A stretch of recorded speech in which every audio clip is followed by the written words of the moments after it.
Mike Tomlin, everybody, Okay. had his press conference today. He always speaks on Tuesdays in Pittsburgh, Pennsylvania.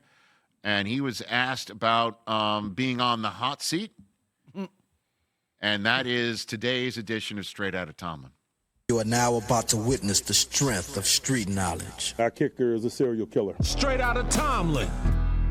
Said you understand your role as a head coach to when negative things happen. DK after the game said Mike takes a lot of bullets for us. I'm curious, 19 years into does taking those bullets get rearing at any point for you? It's the job. Like one of those bullets was at the Bills game, fans calling for your job. Did you feel like you were in the hot seat at all last week? Man, I've been in the hot seat for 19 years. Did you feel like you had something to prove to the fans at all? I always feel like I got something to prove, not necessarily to anyone in particular, but that's just the spirit in which I go about what I do professionally. Straight Outta Tomlin. I love the guy, man. The spirit in which I do things professionally. Just has a way of putting things. I know. But I've been on the hot seat for 19 years, he says. That's probably not entirely true. I think what he's I referring understand what he means. What he means is basically saying I'm a head coach in the National Football League. It's Right. always something that you've got to do. Right. You've got to live, and you live week to week. You have to make sure that you survive and advance every single week, and it doesn't Especially matter with who that you fan are. base, man. They what? They Go ahead want- and give voice to it. You the unsold him sneakers at the, I did. Steelers. The The Foot thing about the Lockers? Steelers fans is they feel like every year they should win the Super Bowl. Right. You know what I mean? And anything less than that, they are unhappy with. And pick any of these other teams, right? How many of them would love to have a coach who's never had a losing season? And yet, I mean, it doesn't resonate resonate Steelers fans are done with that stat. Yeah, yeah, They're finished they're with over that. Yeah, stat. like you said, And expectations are different for I think at this point in time, Steelers fans aren't expecting the Super Bowl this year. I think if they go anywhere near close to the Super Bowl, it would be a remarkably, pleasant surprise. For Well, I think the last couple of years, Steelers fans have resigned themselves to the fact that they are just an 8-9, 9-8 team. This is who they are. Well, they've They're never not been going to 8-9. change because ownership doesn't want to change. They have no plan at quarterback, and Tomlin is just another coach. You've pretty much hit the nail on the head, I think. Well, look who at this point in time is leading the division going into the Monday night game to wrap up Week 15 against the 6-7 Dolphins team. I get it, but they're probably going to go 9-8 again, right? Well, they'll be 8-6 after this game if they win this game. And the Miami Dolphins are going to be coming into this game on a red-hot win streak, but it's going to be bitter cold. It's not like New York City was any.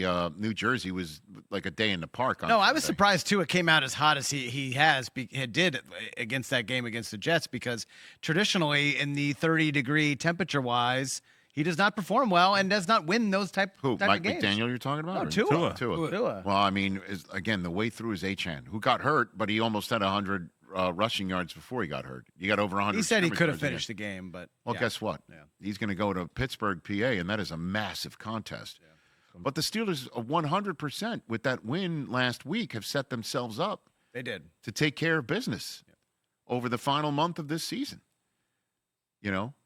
And Tomlin, I think his way of saying I have been on the hot seat the last 19 years, if I may, is he's not going to spike the football because there's still a month to go in the season. Oh, Rodgers kind of did that a little bit, though. Well, Roger said, "Well, you shut you up for the rest of for a week," is what he said, and then kind of shot a look of like, tell me I'm wrong. Right. He gave the international symbol of "tell me I'm wrong about that." It's going to be 23 degrees in Pittsburgh at game time. Yeah, at kickoff. Dolphins, Lions, Browns. Are you Ravens. strolling in his lane? Yeah, I should have gave that to him. My bad. Mike. Give me the finale. Mike Give me is stewing. the final four for the. Yeah, you mentioned the Dolphins on Monday night there. At Lions, at Browns, home for Ravens. At Lions. Let me just tell you, everybody, if the Steelers are going into that game at 8-6, okay, and the Lions and the Ravens are right behind them, okay, let's just throw that out there. And it's Rodgers' last spin in the NFC North. His last visit. He unfortunately missed the Bears visit. And this is his last visit in the NFC North. he is 100% going to show up in that game just like out of his mind. And the Lions are going to need it too. Yep. That is going to be a massive game. Ravens-Bengals this week. Oh, my goodness. Week 15 is lit. Week Again. 14 felt like a playoff weekend, man. Well, it did. All do now. Because it was There was some filled heavy hitting. There were some great matchups. Last night's game was sick. Last night's game was, it felt like a fever dream half the time when it was, 6 points and 6 turnovers in the second quarter? The Texans-Chiefs felt like a playoff game did. with the big hits. So did the Bills and the Bengals and so on and so on and so forth. Hey, you made it all the way to the end. Thanks for that. Check us out every single day streaming live on Disney Plus and the ESPN app 12 to 3 Eastern.